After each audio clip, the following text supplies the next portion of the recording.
ಕೂದಲು ಉದುರುವಿಕೆಯನ್ನು ತಡೆಗಟ್ಟಲು ಮತ್ತು ಕೂದಲು ದಟ್ಟವಾಗಿ ಬೆಳೆಯಲು ಮನೆಯಲ್ಲಿಯೇ ಮಾಡಬಹುದಾದ ಕೆಲವು ಸುಲಭ ಹಾಗೂ ಪರಿಣಾಮಕಾರಿ ಮನೆಮದ್ದುಗಳು ಇಲ್ಲಿವೆ. ಈರುಳ್ಳಿ ರಸ. ಈರುಳ್ಳಿಯಲ್ಲಿ ಸಲ್ಫರ್ ಅಂಶ ಹೆಚ್ಚಾಗಿರುತ್ತದೆ. ಇದು ನೆತ್ತಿಯಲ್ಲಿ ರಕ್ತ ಪರಿಚಲನೆಯನ್ನು ಸುಧಾರಿಸಿ ಹೊಸ ಕೂದಲು ಬೆಳೆಯಲು ಮತ್ತು ಕೂದಲು ಉದುರುವುದನ್ನು ತಡೆಯಲು ಸಹಾಯ ಮಾಡುತ್ತದೆ. ಬಳಸುವ ವಿಧಾನ: ಒಂದು ಈರುಳ್ಳಿಯನ್ನು ರುಬ್ಬಿ ಅದರ ರಸವನ್ನು ತೆಗೆದುಕೊಳ್ಳಿ. ಈ ರಸವನ್ನು ಹತ್ತಿಯ ಸಹಾಯದಿಂದ ಕೂದಲಿನ ಬೇರುಗಳಿಗೆ ಹಚ್ಚಿ 20-30 ನಿಮಿಷಗಳ ಕಾಲ ಬಿಡಿ. ನಂತರ ಮೈಲ್ಡ್ ಶಾಂಪೂ ಬಳಸಿ ಉಗುರು ಬೆಚ್ಚಗಿನ ನೀರಿನಲ್ಲಿ ತೊಳೆದುಕೊಳ್ಳಿ. ವಾರಕ್ಕೆ 2 ಬಾರಿ ಮಾಡಬಹುದು. ತೆಂಗಿನ ಹಾಲು ಮತ್ತು ಮೆಂತೆ. ಮೆಂತೆ ಕಾಳುಗಳಲ್ಲಿ ಪ್ರೋಟೀನ್ ಮತ್ತು ನಿಕೋಟಿನಿಕ್ ಆಸಿಡ್ ಇದ್ದು ಇದು ಕೂದಲಿನ ಬುಡವನ್ನು ಗಟ್ಟಿಗೊಳಿಸುತ್ತದೆ. ತೆಂಗಿನ ಹಾಲು ಕೂದಲಿಗೆ ನೈಸರ್ಗಿಕ ಮಾಯಿಶ್ಚರೈಸರ್ ಆಗಿ ಕೆಲಸ ಮಾಡುತ್ತದೆ.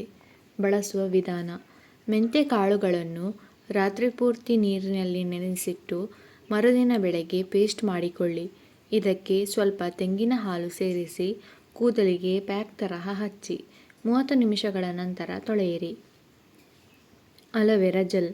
ಅಲೋವೆರಾ ನೆತ್ತಿಯ pH ಮಟ್ಟವನ್ನು ಸಮತೋಲನದಲ್ಲಿಡುತ್ತದೆ ಮತ್ತು ತಲೆಯಲ್ಲಿರುವ ಹೊಟ್ಟು ಹಾಗೂ ತುರಿಕೆಯನ್ನು ಕಡಿಮೆ ಮಾಡಿ ಕೂದಲು ಉದುರುವುದನ್ನು ನಿಲ್ಲಿಸುತ್ತದೆ. ಬಳಸುವ ವಿಧಾನ: ತಾಜಾ ಅಲೋವೆರಾ ಲೋಳೆಯನ್ನು ನೇರವಾಗಿ ಕೂದಲಿನ ಬುಡಕ್ಕೆ ಹಚ್ಚಿ ಮಸಾಜ್ ಮಾಡಿ. 45 ನಿಮಿಷಗಳ ನಂತರ ಉಗುರು ಬೆಚ್ಚಗಿನ ನೀರಿನಲ್ಲಿ ತೊಳೆಯಿರಿ.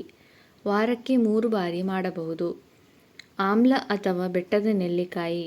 ನೆಲ್ಲಿಕಾಯಿಯಲ್ಲಿ ವಿಟಮಿನ್ ಸಿ ಮತ್ತು ಆಂಟಿಆಕ್ಸಿಡೆಂಟ್ಗಳು ಸಮೃದ್ಧವಾಗಿವೆ. ಇದು ಕೂದಲಿನ ನೈಸರ್ಗಿಕ ಬಣ್ಣವನ್ನು ಕಾಪಾಡುತ್ತದೆ ಮತ್ತು ಕೂದಲಿನ ಬೆಳವಣಿಗೆಯನ್ನು ಹೆಚ್ಚಿಸುತ್ತದೆ.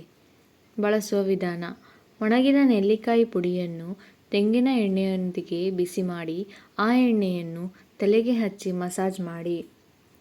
ಪ್ರಮುಖ ಟಿಪ್ಸ್: ಆಹಾರ ಕ್ರಮ: ಪ್ರೋಟೀನ್, ಕಬ್ಬಿಣಾಂಶ ಮತ್ತು ವಿಟಮಿನ್ ಹೆಚ್ಚಿರುವ ಹಸಿರು ತರಕಾರಿ, ಮೊಟ್ಟೆ, ಒಣಫಲಗಳನ್ನು ಹೆಚ್ಚಾಗಿ ಸೇವಿಸಿ. ಒತ್ತಡ ಕಡಿಮೆ ಮಾಡಿ.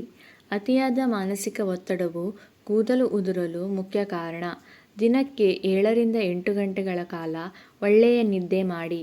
ರಾಸಾಯನಿಕಗಳಿಂದ ದೂರವಿರಿ. ಅತಿಯಾದ ಹೇರ್ ಡ್ರೈಯರ್ ಬಳಸುವುದು, ಕೆಮಿಕಲ್ ಯುಕ್ತ ಶಾಂಪೂ ಮತ್ತು ಹೇರ್ ಕಲರ್ ಬಳಕೆಯನ್ನು ಕಡಿಮೆ ಮಾಡಿ.